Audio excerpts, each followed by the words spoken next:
It was just another late night, and I was done with my day job. I needed some extra cash, so I decided to take a shift as a night porter at an old railway station's lost and found office. The place looked like something out of a horror movie. Dimly lit corridors, flickering lights, and the constant echo of footsteps that seemed to follow you around. The first thing my new boss did was hand me a crumpled piece of paper with "Rules for the Night Shift" scribbled all over it. Rule number 3 said something about finding a red kid's boot, but I didn't pay much attention. I figured it must be some inside joke or something.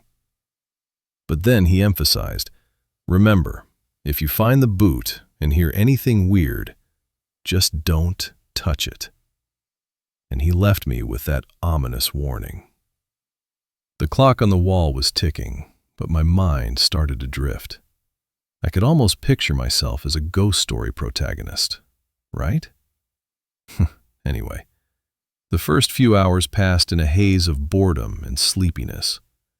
But around 2 a.m., everything changed. The door creaked open with a soft groan, and there he was, this man in a yellow raincoat, his face hidden under a hood. He just stood there, staring at me, as if I held the key to eternity. I felt my heart racing, but I couldn't move. "Listen," he said, his voice like a whisper carried on the cold night air. "You've been given a chance to reclaim lost time." He was offering me something that felt almost magical, and I was torn between curiosity and fear. But my boss had warned me not to open it, so I just nodded stiffly.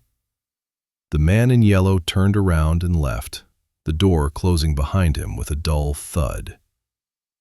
Rule number 7 didn't make sense.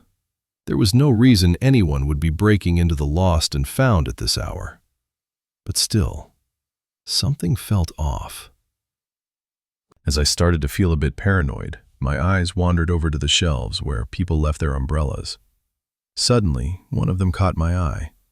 It looked like it had skin on it. I couldn't believe what I was seeing. It was almost surreal. Rule number 12 said to open it and hide under it if you saw something odd. But I hesitated. What if the owner found me? Then, as if on cue, a deep voice began to hum in my ears. It sounded like someone was inside that sordid old boot, calling out softly, "Noah, Noah." My name. I shivered and reached for the lock, but just as I did, the lights flickered ominously. And right then, the umbrellas on the shelf started to open slowly, almost like they were breathing.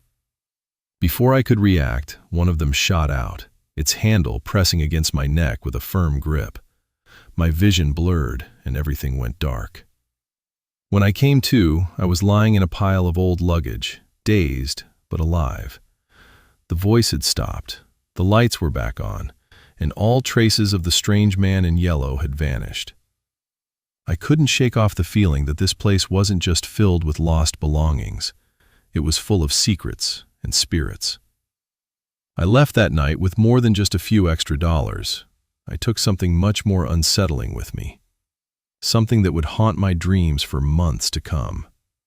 And now, whenever I hear footsteps in the dark or see an umbrella open on its own, I remember that night at the Lost and Found office, and I feel both relieved and a bit scared all over again. Because sometimes it's not just about finding lost things, it's also about what you might lose when you do. And so, I try to avoid looking in those old lockers anymore. But the truth is, even though I didn't open that red boot or hide under that skin-like umbrella, a part of me wonders if anything was lost at all. Maybe it's just the way things work sometimes. And that's the story of how I worked the night shift in a place where time and reality seemed to blur together. Until next time, stay curious, but keep your wits about you. Good night.